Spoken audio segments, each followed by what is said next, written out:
tema da coluna Mulheres às Avessas de hoje é a solidão. Bom dia, Lígia Guerra, que está aqui com a gente. Bom dia, Ana. No mundo muito competitivo, com muitas pessoas vivendo mais, as pessoas estão também um pouco mais solitárias? Estão. Infelizmente, a gente tem visto que está num crescente o número de pessoas que se encontram solitárias.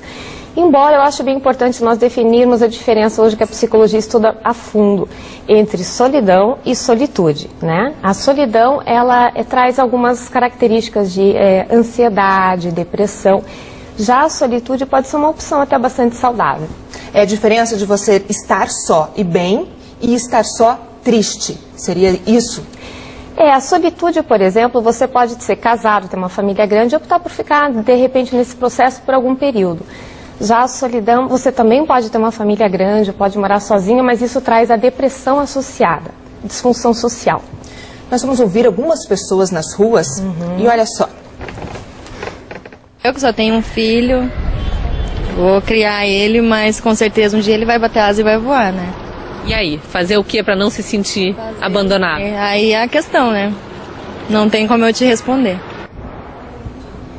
Que tal, Lígia?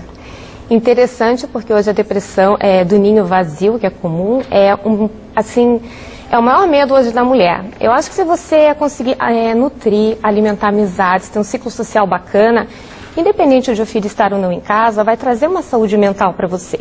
Vai fazer com que você não fique ansioso em relação ao futuro. A mulher ali, não vi o nome dela, O nome dela é a senhora Josiele.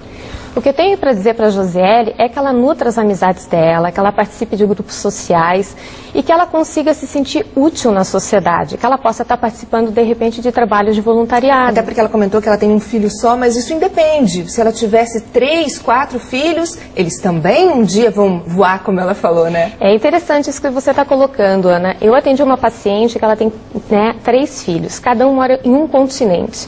Então ela diz sempre isso para mim, sempre que nós nos reencontramos, ela fala: nossa, Lígia, eu tive 3 filhos para não me sentir solitária e de repente eu estou hoje com um filho em cada continente, sou viúva e o que me nutre emocionalmente hoje são as minhas amizades, são os meus trabalhos sociais, são os vínculos que eu tenho com outras pessoas.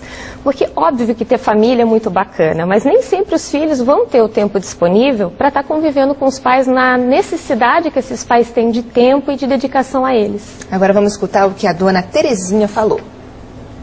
A pessoa está triste, recebe uma palavra amiga dela, fica feliz, né? E é isso que incentiva a gente não viver só, né? Tem que sempre estar falando para as pessoas não viver só, né? É a velha história das redes sociais, das amizades, de procurar se identificar com vizinhos, com amigos, enfim, levar um pouco do mundo para dentro da sua vida, né? E eu vejo isso tanto com os filhos quanto entre os casais. Os filhos, até porque tem uma diferença de idade, então é interessante que você tenha amigos da sua faixa etária para trocar experiências comuns, porque cada faixa etária traz, né, necessidades diferentes para a gente. E quanto aos casais, eu acho que os casais têm que ter assim, um cuidado muito grande para não se fechar muito neles mesmos. Nós temos uma pesquisa americana que demonstra que até entre torno de 1985 a 1990, a média de amigos próximos de cada pessoa eram 4 pessoas mais íntimas, digamos assim, né, de cada pessoa que compunha o casal. Essa média hoje foi reduzida a 1 pessoa só. Né? Pesquisas agora realizadas em 2009. Então, o que acontece? Quando uma pessoa se divorcia da outra, muitas vezes a solidão fica muito mais cruel. Porque, digamos assim, sobra a ela opções de convivência muito menores. Então, o que eu sugiro, não só para os pais, mas para os casais como um todo, é que eles mantenham o seu convívio social com os demais. Que eles tenham atividades esportivas, que eles saiam, né, que eles consigam fazer cursos diferentes, porque tudo isso vai nutrindo a nossa rede social, como você também colocou, e impede que, com, de repente, o término de uma relação, a pessoa se sinta ainda mais isolada no meio dela.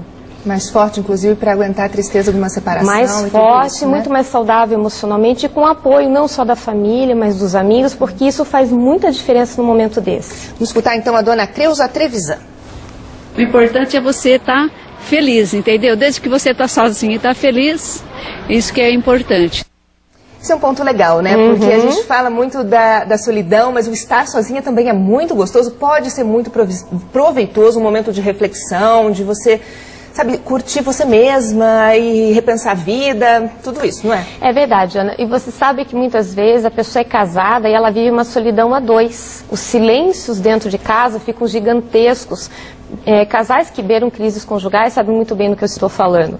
Enquanto pessoas que por vezes moram sozinhas, elas não se sentem assim tão desprovidas de companhia porque elas têm uma vida social mais ativa. Então elas conseguem trocar com o meio de uma forma mais saudável. Morar sozinho não é necessariamente você estar sozinho, você pode estar realmente na sua solitude, nesse bem-estar consigo mesmo.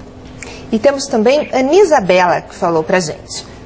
Eu gosto de estar no meio da multidão, mas eu gosto de sentir a solidão, eu fazer as minhas coisas. E isso é que é o bom.